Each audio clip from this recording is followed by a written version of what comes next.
Welcome to our channel. Today we how to log into Preply step by step clearly. Open your web browser. Type preply.com in the address bar and hit enter. Once the Preply homepage loads, look for the login button located at the top right corner of the page. Click on the login button. You will be directed to a new page with login options. Enter the email address associated with your Preply account in the first text field. Next, input your password in the second text field.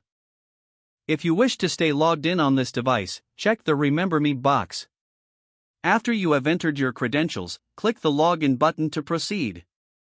If your credentials are correct, you will be taken to your Preply dashboard.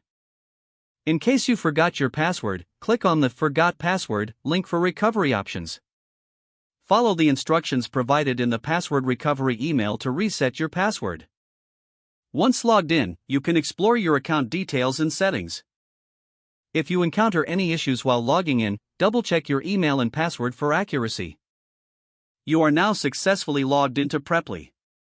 If the page does not load, refresh the browser or try again in a private or incognito window.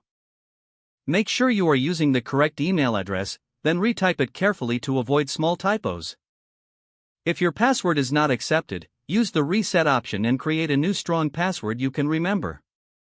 Check your spam folder for verification or security emails, then complete any requested confirmation steps. Enable two-factor authentication if available to improve account security and reduce unauthorized access risk. After signing in, review your profile details so your contact information and settings are accurate and current.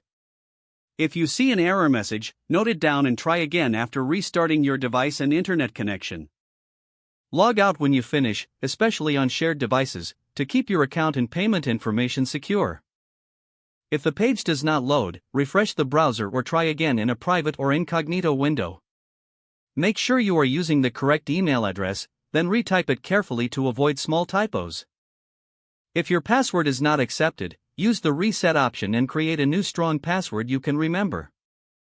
Check your spam folder for verification or security emails, then complete any requested confirmation steps. Enable two-factor authentication if available to improve account security and reduce unauthorized access risk. Don't forget to like this video and subscribe to our channel for more step-by-step tech guides.